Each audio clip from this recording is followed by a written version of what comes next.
और पहले सुनने की परंपरा थी। वेद तो पहले से थे ही, वेद पहले से ही थे। महर्षि वेदव्यास जी ने तो जो वेद ज्ञान था उसको पुस्तक में लिख दिया, अक्षरों में लिख दिया। वैसे तो थे ही वेद। और उसी प्रकार पुराण जो ग्रंथ हैं, यह भी पुस्तकाकार करने वाले कौन हैं? महर्षि वेदव्यास जी। उनको लगने लगा कि अब लोगों की मेधा शक्ति कम हो गई है, अब श्रवण नहीं कर पा रहे हैं, अब सुनने के बाद याद नहीं हो रहा है, भूल जाते हैं। तो उन्होंने पुस्तकों में लिख दिया, ग्रंथ बना दिए, ग्रंथ तैयार कर दिए। नहीं तो पहले ग्रंथ यहां दिमाग में रहते थे, बुद्धि में ही ग्रंथों को रखे रहते थे। मुगल काल में जब मुगलों ने ग्रंथों को जलाना प्रारंभ किया, यहां तक कि वैदिक धर्म ग्रंथों को तो बौद्धों ने भी जलाया, बौद्ध मतावलंबियों ने भी।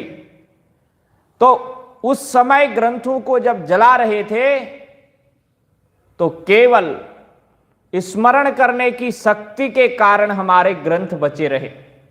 अगर स्मरण नहीं, कहीं कहीं ग्रंथ बचे भी, छुपाए गए, लोगों ने छुपाए, लेकिन ज्यादातर लोगों ने स्मरण रखा और पुनः उनको प्रकाशित कर दिया। पर अब वो शक्ति नहीं रही। जो अर्जुन को 1-1.25 घंटे में उपदेश दे दिया, उसको श्रवण करने में हमें बहुत समय लगता है और समझ में तब भी बहुत कम आता है। तो कहने का मतलब है कैसे विकट अवस्था में उन्होंने इस ज्ञानामृत को, गीतामृत को श्रवण किया और कर्तव्य में लग गए। भगवान ने हर प्रकार का आश्वासन इसमें दिया है।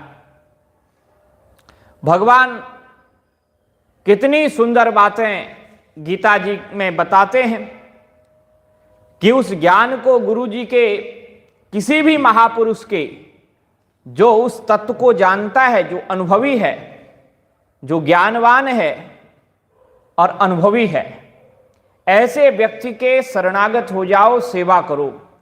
धीरे धीरे धीरे धीरे ज्ञान अपने आप श्रद्धा के कारण प्राप्त होगा। और उसके पश्चात आज भगवान कहने लगे कि अपि चेदसि पापेभ्यः सर्वेभ्यः पापकृत्तमः। जो ये ज्ञान है, ये ज्ञान पापी को तार देता है। इतना ही नहीं, पापी से भी पापी। अपि चेदसि पापेभ्यः, कोई पापी है और कोई पापियों का भी पापी है, और कोई ऐसा है सर्वेभ्यः, उन बड़े बड़े पापियों में जो पाप कृततमः, जो सर्वोत्तम पापी है, जिसने पाप की परिसीमा लांघ दी है, सीमा लांघ दी है, पूरा पाप करने वाला है, ऐसा पापी भी यदि ज्ञान का आश्रय लेता है। देखो, ज्ञान से कोई वंचित नहीं है, चाहे किसी जाति का हो, चाहे किसी वर्ग का हो, चाहे पापी हो, पुण्यात्मा हो, सब ज्ञान के अधिकारी हैं।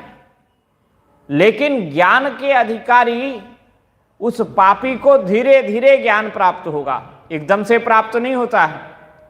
पाप नष्ट होगा, उसका हृदय शुद्ध होगा, तो उसको ज्ञान की प्राप्ति हो जाएगी। सर्वम ज्ञान प्लवेनैव। ये ज्ञान क्या है? भगवान कहते हैं तो नौका है, प्लव कहते हैं नौका को। ये ज्ञान रूपी जहाज है। भगवान का जो ज्ञान है वो भी नौका है, भगवान का जो नाम है वह भी नौका है, और भगवान की जो कथा है वह भी नौका है। भव सागर जे पार जो पावा, राम कथा ताकर दृढ़ नावा। राम जी की जो कथा है वो दृढ़ नौका है, और भगवान का जो नाम है वह भी दृढ़ नौका है।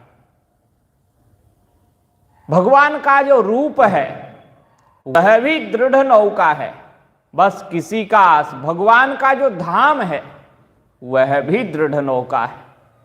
किसी न किसी का आश्रय ले लिया जाए तो निश्चित रूप से जीव का कल्याण हो जाएगा।